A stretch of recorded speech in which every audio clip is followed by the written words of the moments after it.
नमस्कार दोस्तों।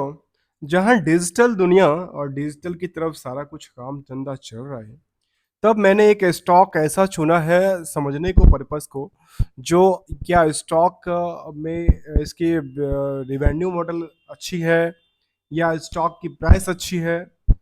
ये आकलन करने के लिए कंपनी का नाम तो आप समझ जाएंगे। पहले हम इसके बारे में एक नज़र डालें तो कंपनी स्टेशनरी आइटम बनाती है, पेपर्स प्रिंटिंग्स वाली चीज़ों पर कामकाज करती है। तो पता है ना, आजकल अच्छे बच्चे भी स्कूल के लिए जब तैयार होते हैं तो उनके पास चाहे पैड होती है या फिर मोबाइल से ऑनलाइन एजुकेशन लेते हैं, तो वहाँ इस कंपनी जो कि प्रिंटिंग और स्टेशनरी से डील करती है उनका परफॉर्मेंस क्या कहती है, हम आज इस पे जानेंगे। कंपनी का नाम रेंडमली हमने लिया है नवनीत एजुकेशन लिमिटेड। अब इसके बारे में जानेंगे, जहाँ पे ये देखने को मिली जब से कोविड आया उसके बाद की बात मैं करूं, तो कोविड 2020 में आई थी और 20 के बाद मार्केट में क्या पोटेंशियल बनी इसको लेकर के। तो कहती है जो पिछले 5 सालों में स्टॉक में करीब 52% की अपर साइड मोमेंटल थी और 1 सालों में नियरली 11% की। ऐसे 6 महीने में केवल और केवल 2% चढ़ा और ऐसे 1 महीने में केवल 3% चढ़ के संतुष्टि करती नजर आई। तो क्या है स्टॉक के पीछे की कहानियां, जहां पे कंपनी कहती है बुक वैल्यू कितना, 57 रुपये 20 पैसे का। इसकी इंट्रेंसिक वैल्यू काफी अच्छा है। इसका नियर अबाउट मैं दोगुना तो ना कहूँ, उससे थोड़ा सा कम कह सकता हूँ, करीब करीब 95 के आसपास है। और ये तो था एक पहला एस्पेक्ट। अब दूसरे एस्पेक्ट के साथ देखा जाए तो कहती है जो स्टॉक का पी में भीड़ कितनी है, कितनी परसेंट की इसमें चाल चलती है।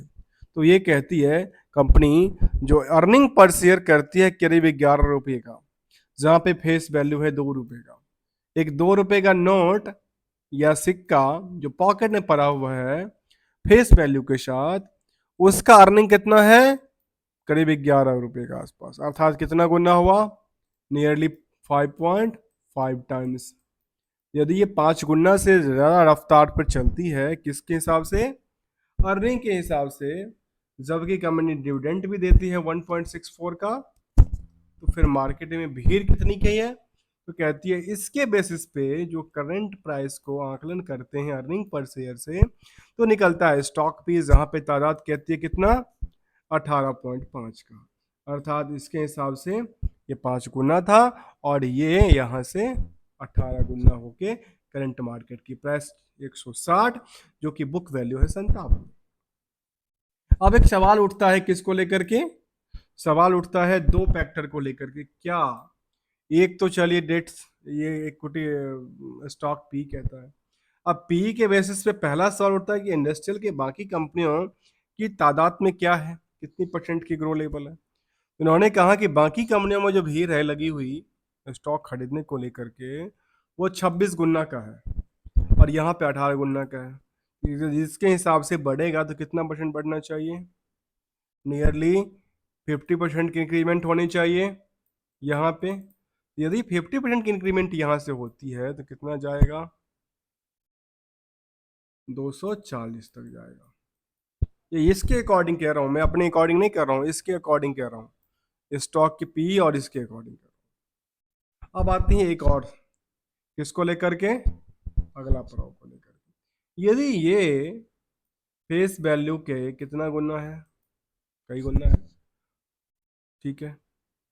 तो ये कई गुना यदि है, अर्निंग भी करीब 5 गुना करता है, तो यदि 5 गुना ही बढ़ता है बुक वैल्यू से, जिस रेशियो से ये इंक्रीज किया है, तो फिर मार्केट कहाँ जाएगी, इसकी 5 गुना कहाँ बनती है। मैं सीधे सीधे हिसाब करूं तो 60 पंचे 300 के आसपास। इन दोनों के एवरेज निकाल के देखिए तो मार्केट नियर अबाउट यहाँ तक टारगेट हो सकता है अगले आने वाले समय को लेकर के, इसके बेसिस पे। और इसको क्या क्या दूसरा इफेक्ट लेता है, उसको नाम है डेट टू इक्विटी के बारे में कहती है। साथ में क्या कहते हैं, करंट रेशियो काफी ज्यादा, क्योंकि ये कहाँ पे इम्पैक्टेड होता है, यहाँ से। और इसका लिंक कहाँ से है, यहाँ से, क्योंकि ये यदि ओवर होगा तो ईपीएस में क्या होगा, दबाव पड़ेगा। और आईपीएस में अर्निंग को लेकर के देखा गया तो क्रेडिट जो सेल्स है उसका पोर्शन कहाँ पे है, जो कि रिस्क फैक्टर को देखता है, वह है करंट रेशियो के अंदर। इन दोनों को डीप एनालिसिस की जरूरत है, जहां पे आरओसी के बारे में कहती है करीब 16.20% का, आरओसी कहते हैं 15%। प्रोमोटर्स होल्डिंग के बारे में कहते हैं 63%। This is a reconsideration part, क्योंकि क्या देखना जरूरी है, जो क्या जो प्रोमोटर्स हैं वो सस्टेन करती हैं, लगातार बने हुए हैं, या अपनी पोजीशन को बेच तो नहीं रहे या बायबैक तो नहीं कर रहे हैं, ये भी सवाल बनता है। इस सवाल के बाद देखें तो नंबर ऑफ शेयर कितने की आती है, करीब 22 करोड़ का। अब आते हैं अगले पड़ाव, और जहां पे हम कंप्लीट स्टडी की तरफ चलेंगे, इन सभी एस्पेक्ट को लेकर के डीपली की तरफ जाकर कहां से क्या निकलती नजर आती है, जहां पे Navneet education limited is a primary into manufacturing and the trading of education books, reference books, technical and the professionals books in the paper ले form and e learning form, तथा दोनों में कामकाज करती नजर आती है। उम्मीद करते हैं अभी तक आपने मेरे चैनल को सब्सक्राइब, वीडियो को लाइक किया होगा, नहीं किया है तो कर लीजिए। चलिए, जहां पे हम कंपेयर कर रहे थे पीयर्स को लेकर के, इसके पीयर्स में कौन सी आती है, इसके पीयर्स में आती है डोम्स इंडस्ट्रीज, दूसरे नंबर पे ये आते, क्योंकि आता है क्योंकि इनका मार्केट कैप सेकंड नंबर पे निकल के आता है, इसलिए। और स्टॉक की पीक के आंकलन यदि करें तो बाकी कंपनियों में, जैसे 9 कंपनी की लिस्ट में देखें, ये कहती है 26.24 का एवरेज, और इन 7 कंपनी की लिस्ट में देखेंगे तो ये दूसरे नंबर पे आके खड़ी होती है, जिसका नाम है नवनीत एजुकेशन। और क्या कहती है आगे, तो चलिए, जहां पे हम क्वार्टरली रिजल्ट अभी तक मार्च तक का अपडेटेड था, और मार्च तक के डेटा में कंपनी ने कहा क्या है, वायो आई के हिसाब से बिल्डअप कर रही है, कहती है हाँ बिल्कुल कर रही है। क्यू आर क्यू के हिसाब से कहती है बिल्कुल कर रही है, कोई चिंता की बात नहीं है। जब यहां तक कोई चिंता की बात नहीं थी, तो प्रॉफिट के बारे में क्या कहती है, तो कहती है प्रॉफिट तो हमारे वाई वाई में क्यू आर क्यू के हिसाब से तो काफी लंबा था, और वो क्या था, क्योंकि यहाँ पे देखने को ये मिली, जो यदि वाई वाई को आप कंपेयर करेंगे तो ये कहती है कई गुना बढ़ गई, 200% का जंप है। यू और क्यू के हिसाब से कहती है निगेटिव से हम पॉजिटिव में आ गए। अब आते हैं हिस्टोरिकल डेटा बेसिस में, ईयरली बेसिस के बारे में। और ईयरली बेसिस में जहां तक हमने पहले स्टार्ट किया था, किसको लेकर के, इलेक्ट्रॉनिक को लेकर के, जहां पे कोविड के बाद बच्चे मोबाइल से पढ़ते हैं, वहां पे जो चीजें निकल के आती है खास के एजुकेशन वाले पॉइंट को लेकर के, चाहे बुक्स हो, पेपर हो, नोटबुक हो, उनकी सेल्स की बात करें तो करती है करीब 1700 करोड़ का हुआ है, जो कि वाई वाई में लगातार बिल्डअप हुई है, सेल्स को लेकर के कमी नहीं देखने को मिला। और नेट प्रॉफिट के पार्ट में कहती है जो टॉप ऑफ द ईयर पे काम किया किया किया है 252 करोड़ का, अर्थात टॉप ऑफ द ईयर पे है, अर्थात यहां तक इनकी फंडामेंटली में कोई कमी देखने को नजर नहीं आती। आते हैं अगले पड़ाव, अगले पड़ाव में कुछ हिस्टोरिकल डेटा लेते हैं, जहां पे सेल्स के बारे में कंपनी कहती है तो लास्ट 3 साल में करीब 28% का एवरेज निकलती आती है। कंपाउंडेड प्रॉफिट के बारे में कहती है लास्ट 3 साल में 88% की बनती है।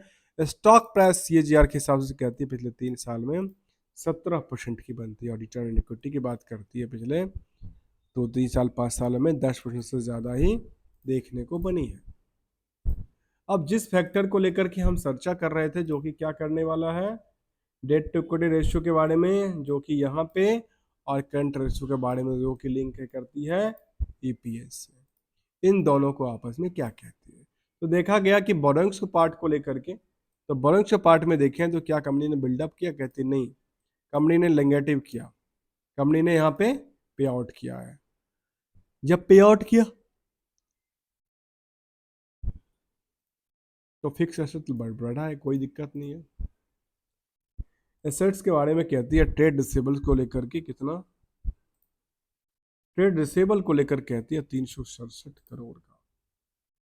यहां पे आके एक सवाल उठता है, और सवाल ये उठता है कि मन की सवाल उठना जरूरी है, क्योंकि मन के सवाल ये उठता है जो ये लगातार बढ़ती क्यों ना आती है, और 367 करोड़ का इनका रिसीवेबल्स पड़ा हुआ है, जो कहते हैं जो हमारे पास पैसा कब आता है, चलो मान लेते हैं 3 महीने में पैसा आता है, तब भी इसका कितना था, 367 करोड़ का। टोटल सेल्स कितना करती है कंपनी, 1748। इस बेसिस पे कितनी प्रॉफिट बनती है, इसके हिसाब से कितनी बनती है,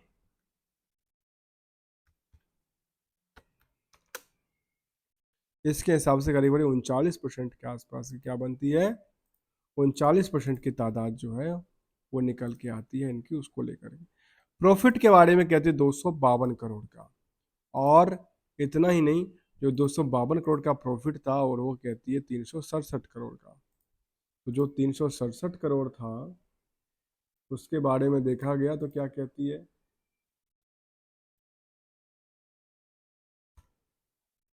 करीब 21% का वो था पेबल की पार्ट्स के हिसाब से। और यदि इसको 252 करोड़ के हिसाब से देखें, 250 करोड़ ही ले लें, डिवाइडेड 367 करोड़, तो नियरली ये देखा गया जो प्रॉफिट के पार्ट का करीब करीब कितना, 68% के आसपास की जो पोजीशंस हैं वो क्या कहती है, वो रिसीवेबल्स कहती है इसको लेकर के, राइट। ये कुछ एस्पेक्ट था जहाँ पे 367 करोड़, 368 करोड़ का हमने एक समझने के पर्पज से देखा तो क्या कहना चाहता है, प्रॉफिटेबिलिटी के बेसिस पे कितना परसेंटेज ग्रो दिखती है। अब आते हैं इन्वेस्टमेंट पार्ट को लेकर के, हम समझेंगे यहाँ पे फाइनेंशियल्स में देखें, फाइनेंशियल में ये देखने को मिला जो नेटवर्थ की पार्ट थी वो किसी किसी साल में तो अच्छे खासे जंप किया था, कहीं पे थोड़ा सा नॉमिनल ही रहा है। जहाँ तक प्रॉफिट रिवेन्यू की बात करेंगे तो रिवेन्यू समांतर में चलती नज़र आती है, लेकिन लास्ट कुछ सालों में खासकर कोविड वाले पीरियड में थोड़ा सा इसमें गिर गई थी, लेकिन गिरने के बाद भी दोबारा ये जो 20 का पीरियड था, 20 मार्च वाला पीरियड, उस पीरियड को टेक ऑफ करती नज़र आती है। अर्थात 2021 तो कोविड से पहले वाला सिचुएशन को उससे ज़्यादा इसमें जंप आ चुकी है, अर्थात उसको अब कोई असर पड़ने वाला देखने को नज़र नहीं आता है, चाहे स्टैंडअलोन डेटा की बात करें या कंसोलिडेटेड डेटा की ही बात क्यों ना करें। आते हैं ऑनरशिप को लेकर के, जहाँ पे करीब करीब ये देखा गया कि 60%, 63% के आसपास जो डेटा है वो कौन ऑब्जर्व करके रखा है, पब्लिक प्रमोटर ने, और केवल 37% की होल्डिंग किसके पास है, पब्लिक के पास है। आपस में तालमेल की क्या बात करती है, तो उसमें देखा गया कि यहाँ पे लगातार लगातार ही लगातार क्या हो रही है, कुछ बिल्डअप हो रही है, कहती है हाँ।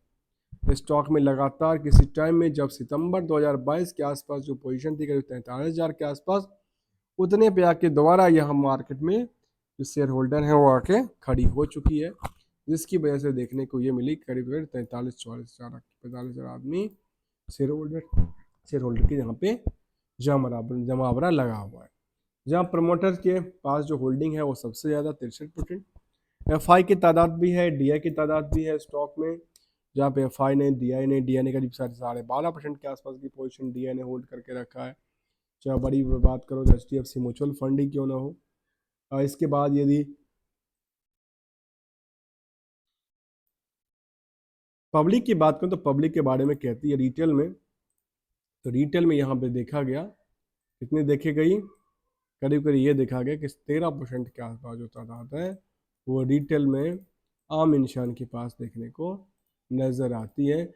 लेकिन आम इंसान यदि नज़र आती है तो पिछले 1 महीने या 5 दिन में या 6 महीने में उनको उस लेवल से ग्रो लेवल नहीं देखने को मिला जो शायद एक्सपेक्टेशन कर रहे थे, लेकिन तब भी ये देखने को मिला जो 2% के आसपास, अर्थात उनको शायद कैरिंग कॉस्ट और बाकी सारे लॉस ही देखने को मिला, उसमें ज़्यादा प्रॉफिट देखने को नज़र नहीं आई, तो 2% 3% के आसपास।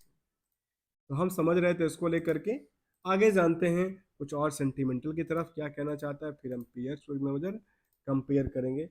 यहाँ सेंटिमेंटल के बारे में कहती है जो buy back of the share की बात किया है, कब से, 19 घंटा पहले, अर्थात ये निकल के आई जो कंपनी के पास जो है वो बाय बैक करने वाली है, कंपनी के पास ढेर सारा पैसा है और वो पैसा जो है ना वो यूज करना चाहते हैं अपने बाय बैक को लेकर के। कहा है जो हम अपनी शेयर को क्या करने वाले हैं, 1 अगस्त को उन्होंने अपडेट दिया दिया था बोर्ड मीटिंग में और अप्रूवल मिला था the appreciate and the security and exchange board of India के हिसाब से all the equity share holder beneficiary owner who hold equity share जो रिकॉर्ड डेट, जो अब रिकॉर्ड डेट की बात कर रही है तो वहाँ पे कंपनी तीन कहते हैं in the connection we here inform date the complaint with the regulation of the buyback regulation buyback announcement date 3 तारीख को डेट किया था ऑन अगस्त 5 को फॉलोइंग न्यूज पेपर में उन्होंने ये भी दिया। और न्यूज पेपर में देने के बाद उन्होंने कितने अमाउंट पर उन्होंने बेचने का लेने का डिसाइड किया है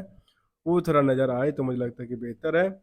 यहाँ पे बड़ी लंबी चौड़ी है और यहाँ पे शायद पढ़ना थोड़ा सा मुश्किल लग रहा है, क्या कहना चाहते हैं जरा एक नज़र हम उसको थोड़ा सा जूम आउट करते हैं, जूम इन करते हैं, कुछ समझ में आ जाए तो लेके आते हैं, अदरवाइज हम इसको स्क्रिप्ट करते हैं। तो बाय बैक ऑफर की बात करें, ऑफर लेटर उन्होंने दिया था और ऑफर लेटर जो उन्होंने न्यूज पेपर पब्लिकेशन में छपाया है वही छपाने वाली बात मैं यहाँ पे थोड़ा सा लेता हूँ। कंपनी ने क्या कहा है इसको लेकर के, कितने पे लेने वाली है, ये कहा है कि 5 अगस्त को है और इन्होंने पब्लिकेशन दे दिया है।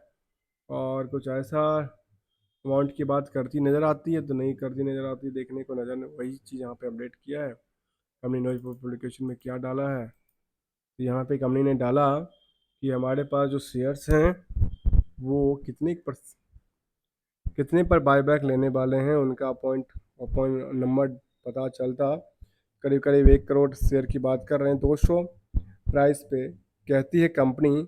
तो total number of outstanding equity share of the company at the price of the 200 के प्राइस पे शायद लेने वाली है और फिलहाल जो प्राइस था इसको लेकर के 160 पे है, इसलिए यहाँ पे 200 की रेस में लगने के लिए शायद तैयार हो रही है। एक जगह 200 की रेट कहती है और कुछ और 7% के आसपास की भीड़ देखने को मिला, अर्थात इसमें 200 रुपये के क्या कहती है 200 रुपये का प्राइस इसको देगी, कहती है टोटल आउटस्टैंडिंग में 200 रुपये पे ये लेने वाली है।